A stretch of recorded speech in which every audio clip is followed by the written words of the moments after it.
Well, hi guys, it's been a while. I'm really excited to, even though I'm not directly talking to you, I'm really excited to talk to you.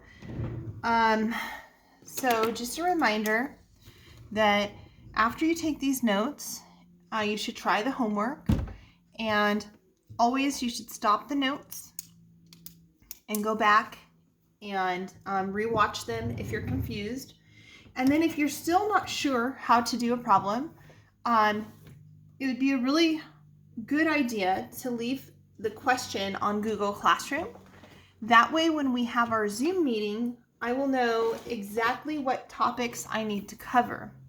So I'll put this on Google Classroom as well. But again, if you have a specific question that you want me to go over from the notes or from the homework, type it into Google Classroom on this assignment, and then that way I'll know where to start on our Zoom meetings.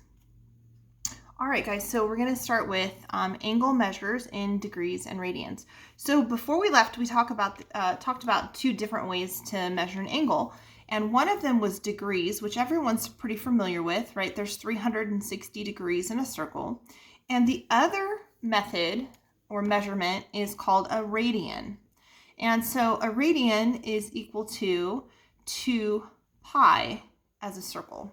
So in degrees, 360 degrees, which is one full rotation, is equal to 2 pi radians. All right, so we can measure an angle in two different ways. One is in radians and one is in degrees. And so if I were to solve for a pi right here, right, get pi by itself, so divide both sides by 2, I would get pi equals 180 degrees. And so as we're building what's called the unit circle comes up quite a bit from this point forward. As we're building the unit circle, we can build it in either degrees or in radians. And so we know that this is 0 degrees. It's also 360 degrees. We know this is 90 degrees. This is 180 degrees. And this is 270 degrees. So then in radians, since 1 pi is 180 degrees, this is going to be pi radians. And then 2 pi is equal to 360, so this is also 2 pi or 0 pi radians.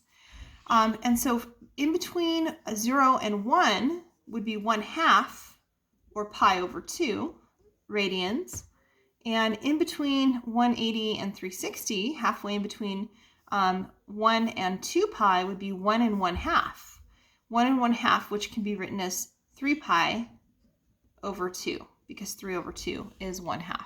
Sorry, 1 and 1/2. All right. So in a unit circle, the radius of the unit circle is always 1 unit. So it's a 1 unit radius all the way around. And so if we were to draw a circle, right, that goes through each of these points, the radius at any point on this circle would be 1. So the radius from here to here is 1 unit.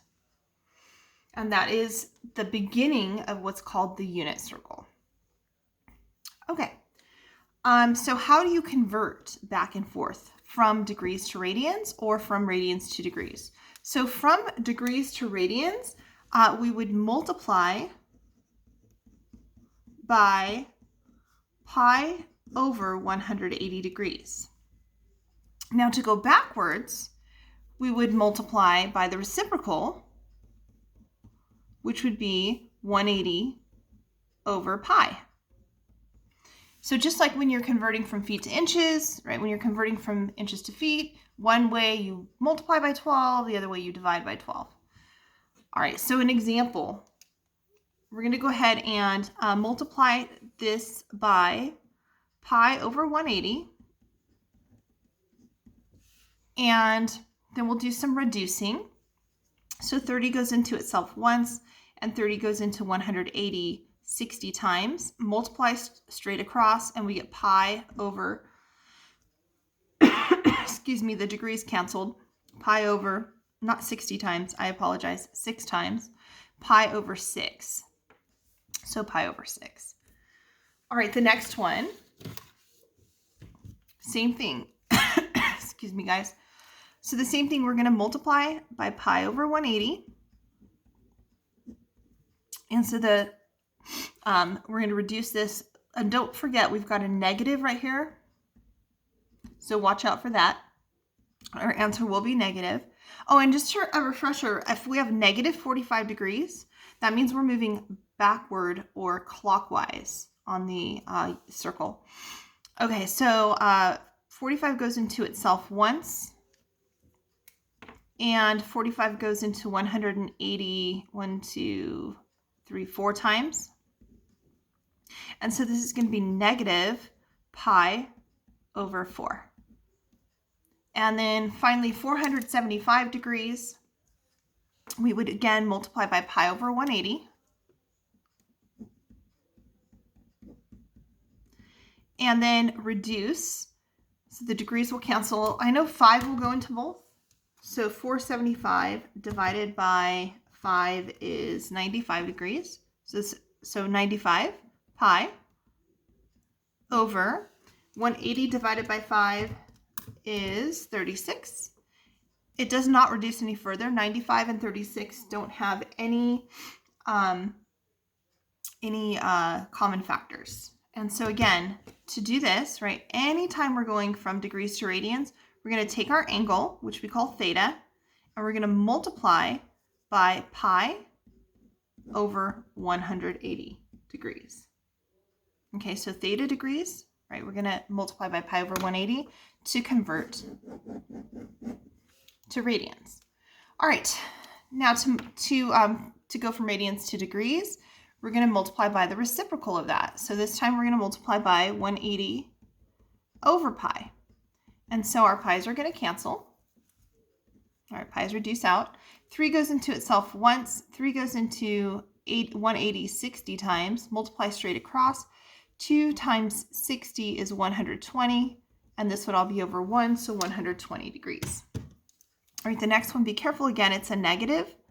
So our answer is going to be negative. And we're going to multiply this time again by 180 over pi. And so our pi's will reduce. 4 goes into itself once. 4 goes into 180 45 times. 7 times 45. 7 times 45 is 315 degrees. And so this would be negative 315 degrees. All right, next one, we're going to multiply again by 180 over pi, and our pi's will reduce. And 6 goes into 180 30 times, and 5 times 180 is, or sorry, 5 times 30 is 150 degrees. The last one, this is kind of weird. There's no pi written, so pi was already multiplied into this number. So it's kind of hidden. So, but to convert, we're still going to do the same thing. We're still going to multiply by 180 over pi. And that'll give us 5 times 180, 5 times 180, which is 900 over pi. And then we'll divide by pi.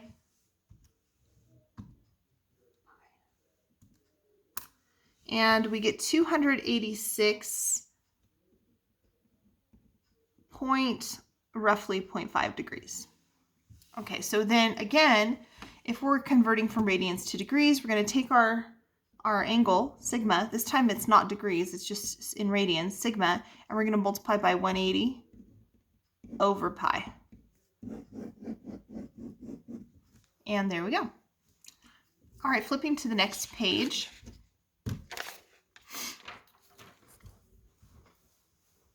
This one is, how many different ways can we name an angle? So remember we talked about this right before we left school, and we talked about angles that share the same initial side and same terminal side. They're called coterminal angles. And recall, to find coterminal angles, you take your angle, theta degrees, right, and you add 360 to it.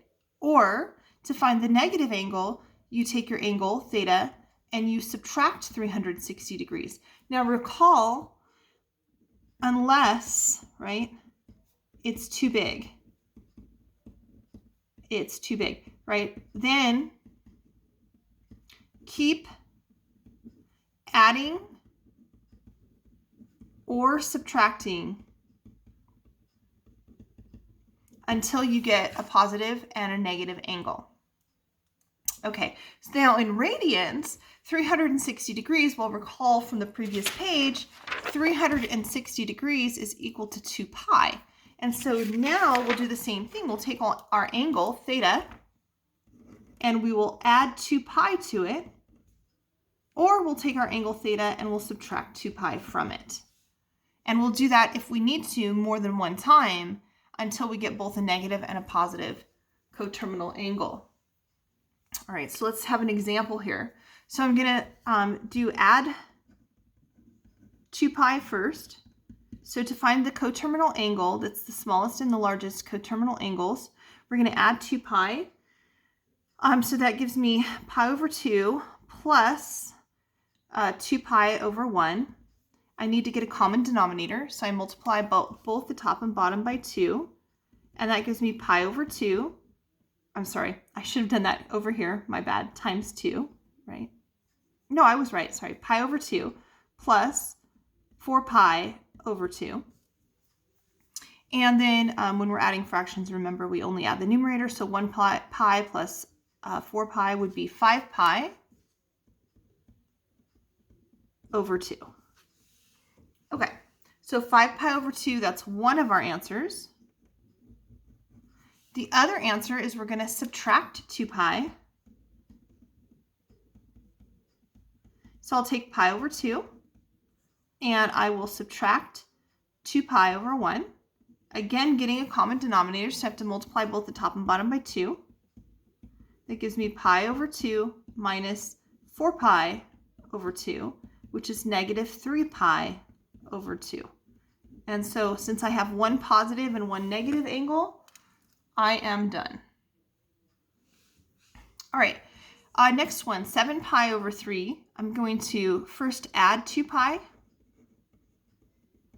So I'll add 2 pi over 1, and then I need to get a common denominator, so I'll multiply both the top and bottom by 3.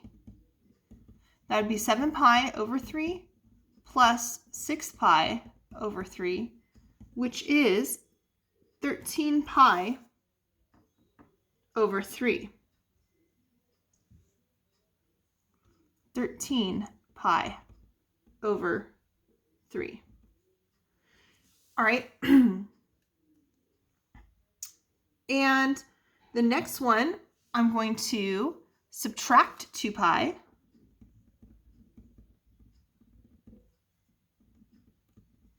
So I take 7 pi over 3 minus 2 pi over 1. I'll get a common denominator again by multiplying by 3.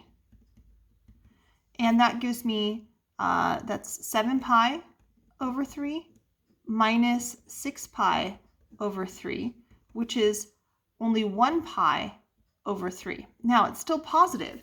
So since one of my angles is positive, I'm going to need to continue to subtract 2 pi until I find a negative coterminal angle. So I'm going to subtract 2 pi again, get a common denominator again, and that gives me pi over 3 minus 6 pi over 3, which is negative 5 pi over 3. And so my positive and negative angles are 13 pi over 3 and negative 5 pi over 3. All right, so now here's an application. So arc length. Let me explain what arc length is. So the length of an arc is not this length right here, right? Not the curved length. The curved length is measured in degrees, and actually it's just like on a protractor, how on a protractor that this arc and this angle measure, they're the same. The arc just gets longer looking, but they're still open the same amount. That's called your arc measure. Arc length is if you could take this arc, and if you could imagine you cut it and then you pushed it down flat and measured it with a ruler. That would be arc length. And so there's a formula to find arc length. Arc length, S, is equal to the degree or angle measure, and that could be in radians, times the radius. So S is arc length is equal to the degree, or sorry, the angle in radians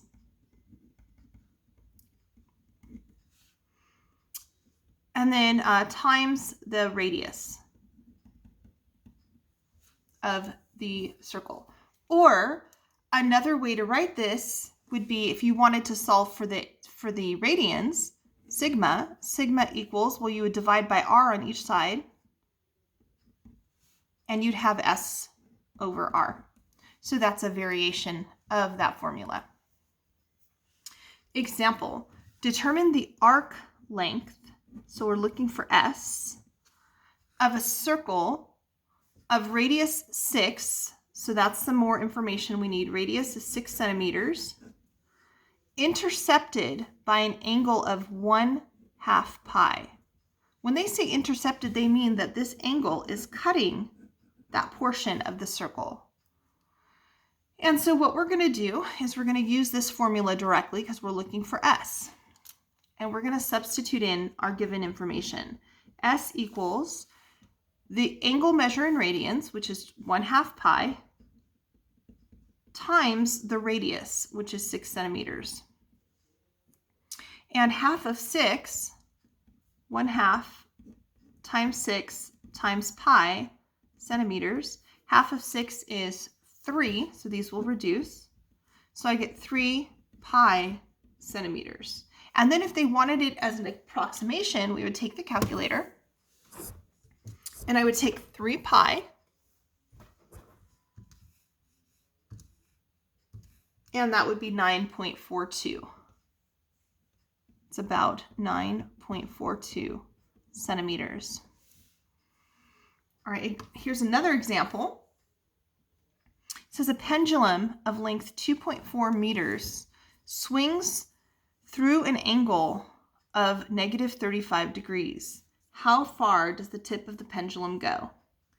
All right, so the pendulum, right? A pendulum is like a little, it's like it got a string and then something at the bottom, and it'll swing like this, back and forth. So I'm not sure if you could see that. Let me make sure that's on the page. Oh, no, it's not. Okay, so a pendulum, it's tied like at a pivot point, and it's swinging back and forth. So it's swinging. And the angle that it's swinging at, it says, is -35. So this angle is -35, and it's in degrees. So -35 degrees. And they said that the pendulum's length, well, the length can be anywhere here. So I'm going to put the length right here. The pendulum's length is 2.4 meters. And so the first thing we need to do is we need to convert this degree into radians. And it wants to know how far does it travel. So this is what we're looking for. And we call this, again, the arc length. So step 1, convert degrees to radians. So we're going to convert -35 degrees.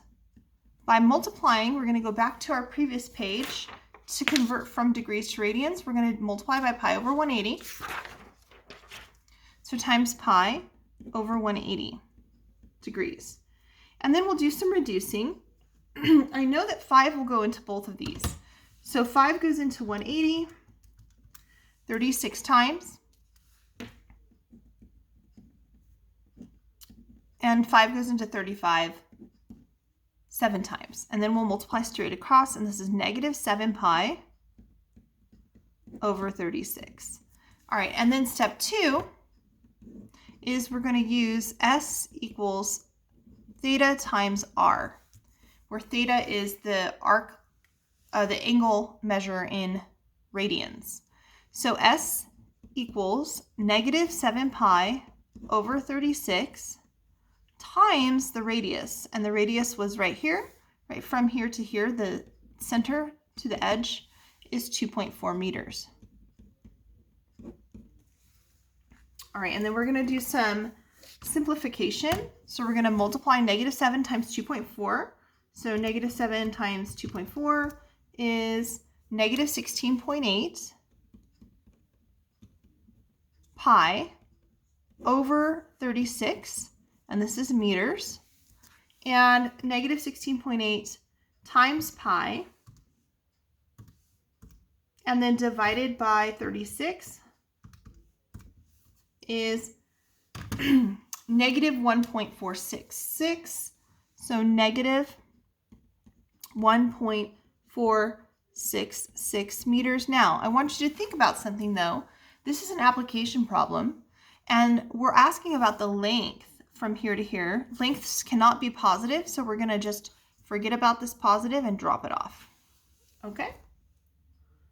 All right, let's move on to I think that's the last page. Let me double check. So the very last page is homework, right? So we've got a couple homework problems here for you to practice. So you've got some convert to radians. So remember, to convert to radians, you're going to multiply theta degrees by pi over 180. And then to change to degrees, you're going to multiply the angle theta by 180 over pi. It says determine the length of an arc. So determine the length of an arc. We're either going to use, if we're looking for the arc, we're going to use S equals theta times R, or if we're looking for the angle, theta equals S divided by R. And then finally, if you're looking for the radius would be R equals S divided by theta. So one of those three formulas. All right, guys, please make sure that you write down any questions that you have, like I said, and then share them with me on Classroom so that I'm ready to address those on our Zoom meeting. Have a good day.